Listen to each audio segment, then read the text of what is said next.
Hello সবাইকে। আশা করি সবাই ভালো আছেন। আ নতুন একটা আপডেট নিয়ে ছোট করে একটা ভিডিও তৈরি করার প্ল্যান ছিল। যেটা হচ্ছে 1st জুলাই হতে ভিসা ফি অনেক বেশি বাড়ানো হয়। যেটা হচ্ছে উইদিন 6 মান্থের ভিতরে ২ বার হয়তো ভিসা ফি বাড়ানো হয়েছিল। যখন আমি আমার টিআর অ্যাপ্লিকেশনটা করি, ওই টাইমে অ্যাক্সিডেন্টালি জাস্ট ১ দিনের ডিসট্যান্সে আমার ভিসা ফি বেড়ে যায়। ১ দিন না ২ দিনের ডিসট্যান্সে লাইক ২ দিনের আগে যদি আমি অ্যাপ্লিকেশন সাবমিট করতাম তাহলে তো এর অর্ধেক টাকায় অ্যাপ্লিকেশন করতে পারতাম। বাট এখন উইদিন ৩-৪ জানুয়ারি থেকে যে জুলাই, হ্যাঁ, 6 মান্থ, মার্চে একবার বাড়ানো হয়। ৩ মান্থের ভিতরে এখন আবার জুলাই 1st এ নতুন আরো অনেক কিছুই কি হইছে।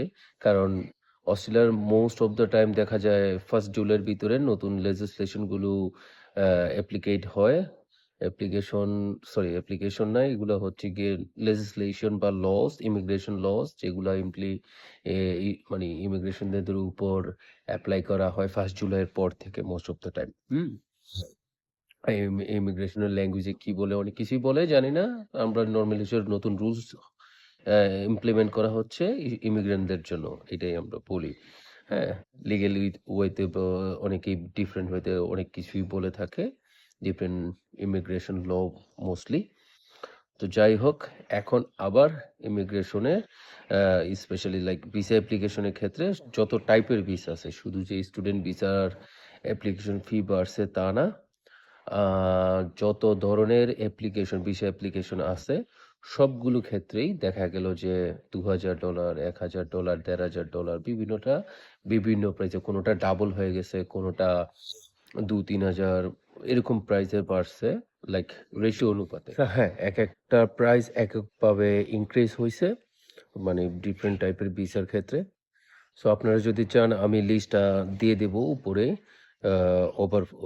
ওভারল্যাপ ইমেজ আকারে, অথবা কমেন্টেও থাকবে যে আপনাদের চাহিদা অনুযায়ী যে কোন ভিসার প্রিভিয়াসলি কত ছিল, এখন কত হয়েছে। ওইটা সমস্যা না। ওইটা স্টুডেন্ট ভিসা এখন $২,০০০ উপরে হয়ে গেছে। আগে অনেক কম ছিল আরো। তো এত কম ছিল তা না। স্টুডেন্ট ভিসা মনে হয় $৩00-৪০০ বা ১৮০০ থেকে এরকম কিছু ছিল। হ্যাঁ, এরও আগে যখন আরো ২-১ বছর আগে তো স্টুডেন্ট $১২০০-১৩০০ মতো ছিল। এখন আস্তে আস্তে বাড়তেছে, ডাবল হচ্ছে আস্তে আস্তে সবকিছু। সমস্যা হচ্ছে, হ্যাঁ, ভিসা ফি বাড়তেছে, ইমিগ্রেশন ফ্রেন্ডলি আস্তে আস্তে ইমিগ্রেশনদের একটু কিসের মাঝে রাখার চেষ্টা চলতেছে, অথবা মানে হ্যাঁ, এখানে পলিটিক্যালি দেখা যাচ্ছে যে ও একটু নতুন একটা এনভায়রনমেন্ট তৈরি হচ্ছে যেখানে ইমিগ্রেশন ফ্রেন্ডলি না। অনেক কিছু এখনো ইমিগ্রেশন ফ্রেন্ডলি না। সো স্টুডেন্টরা যারা ফাইন্যান্সিয়ালি প্ল্যান করতেছেন ওইভাবেই প্ল্যান করেন, কারণ খরচ বাড়বে আপনার অ্যাপ্লিকেশন প্রসেসের ক্ষেত্রে। সবকিছুতেই দেখা যাবে আপনার খরচ ডাবল হয়ে যাবে, বা আরো বিভিন্ন কিছু ডাবল না হলেও কিছু কিছু ক্ষেত্রে ও অ্যামাউন্ট ডাবল থাকবে, কিছু ক্ষেত্রে হয়তো পার্সেন্টেজ হারে বাড়তেছে। সো এটা নিয়ে যদি কমপ্লিট ফুল ফর্ম ভিডিও চান কমেন্ট করে জানাবেন, আশা করি। তাহলে আমি হয়তো লাইক আমার কমপ্লিট একটা ভিডিও তৈরি করব, লাইক ইনফরমেশন গ্যাদার করে তারপর তৈরি করব, যেটাতে আমি হয়তো ইউটিউবে দিব, তারপর এখানে শর্টস আকারে দিব। আপনাদের কমেন্টের উপর বেস করে আমার ওইটা তৈরি করার প্ল্যান।